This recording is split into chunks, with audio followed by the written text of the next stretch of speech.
if you sell life insurance virtually, if you do virtual sales, I want to give you 4 things that you can do to make your presentation a lot stronger. So a couple things you can add to your arsenal. This idea that you can be in the Bahamas or Mexico or the Philippines or wherever you want to go, and you can open up your laptop, talk to a client, and make money and get paid is incredible. 20 years ago, very few people were actually talking about it. Now, if you think about it, it's almost in every single industry. You have it in insurance, you have it in solar, you have it in a lot of different things that you can sell. And so the only downside, and I guess not really a downside, but what makes it a little bit more difficult in comparison to direct face-to-face selling is you lose a little bit of control. And so I want to give you 4 things to counter that. Face-to-face sales, which I've done in the past, in comparison to virtual, sometimes the client has a little bit more control. So my 4 tips are, number 1, you need to get the client to write things down and politely ask them to grab a pen and a paper right from the beginning of your presentation. Ask them, if you guys don't mind, I'll just get you to please grab a pen and a notebook just so we can take notes on all the most important things. When you do that, not only are they following along because attention spans are short, and when they're writing, it keeps them in the game.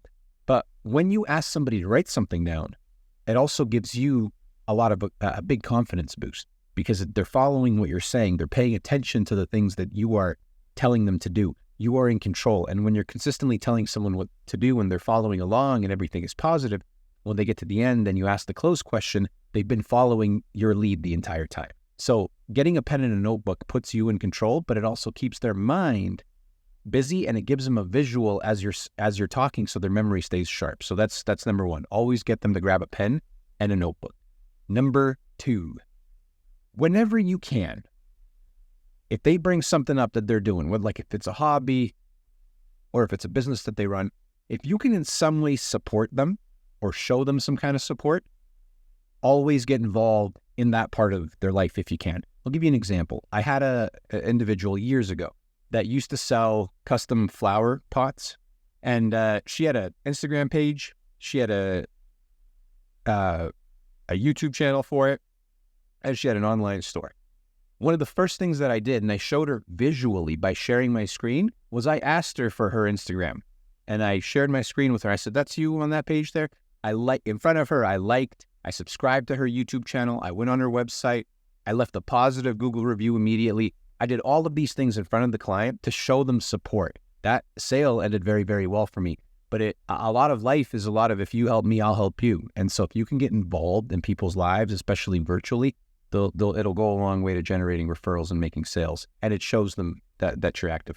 The next one is, and I'll put it up on the screen here for you. It's use annotate. So when you are on Zoom, there's an annotate button. If you don't know where it is, I'll show it to you right now. But use annotate. So I'll give you an example. Here is a screen that, like just a random screen that I'm sharing. And here's an annotate button. I'm going to click it. I can pick from a different kind of pen. I can pick from the circles, the rectangles. And then as I'm sharing this with the client, I can annotate whatever I want them to see. In order to keep somebody's attention, you need visual cues. Use the annotate button. It will keep them alert. It'll point them into the direction that you're asking them to look at. So if you have something that you're presenting, which most of you do, some kind of material that you share on the screen, use the annotate button to guide you through everything that you're trying to do. And number 4 is show off your knowledge of the area that they're from.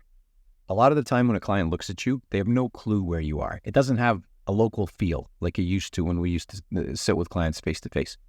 So in order to do that, before your appointment starts with the client, spend 10 or 15 minutes and find out what's been going on in their area. If something happened with some local hospital nearby or some local beach, or there was something in the news about crazy weather change or a flood, bring it up.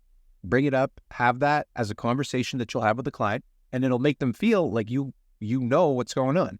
And that credibility, it goes a long way, because what you need in the beginning, especially from the very beginning, is a little bit of trust so that they listen to everything else that you have to say. So do some homework on the area that they're from, and then bring it up to the client, have that as a point of conversation.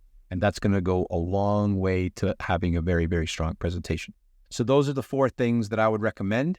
Use them, have that as a part of your presentation. It'll be much more visual, much more fun, much more interactive. They'll be able to pay more attention. And I hope that helps with the rest of your presentation. I'm going to shoot some more videos on all kinds of different topics, but that's my 4 tips to boost your virtual presentation.